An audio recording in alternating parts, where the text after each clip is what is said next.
Hello दोस्तों, नमस्कार। मैं हूँ आशा तिवारी, स्वागत करती हूँ भोजपुरी लोकगीत स्टार के चैनल पे। आप सबका स्वागत है। और हम दोनों बहन मिलके बहुत ही प्यारा नाच गीत सुनाने जा रहे हैं। कैसे लगेगा कमेंट में ज़रूर बताना। और इस चैनल पे अपना ढेर सारा प्यारा आशीर्वाद देना, सपोर्ट करना।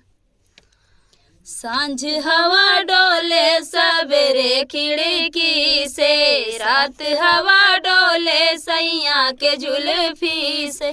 सांझ हवा डोले सवेरे खिड़की से, रात हवा डोले सैया के जुल्फी से। हे सासुरानी जरा बर्तन तू मांजदा, हे सासुरानी जरा बर्तन तू मांजदा। हाल हुई जियरा बेहाल गरमी से, हाल हुई जियरा बेहाल गरमी से। सांझ हवा डोले सवेरे खिड़की से, रात हवा डोले सैया के जुल्फी से। रात हवा डोले सैया के जुल्फी से।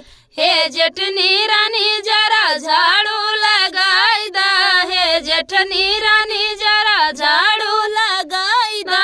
हाल हुई जियरा बेहाल गरमी से, हाल हुई जियरा बेहाल गरमी से। सांझ हवा डोले सवेरे खिड़की से, रात हवा डोले सैया के जुल्फी से। रात हवा डोले सैया के जुल्फी से।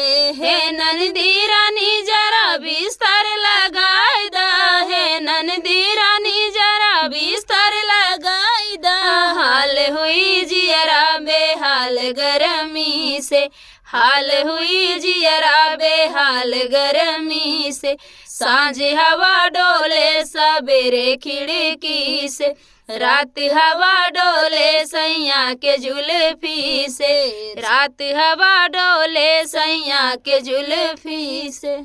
तो फ्रेंड, गीत कैसे लगा?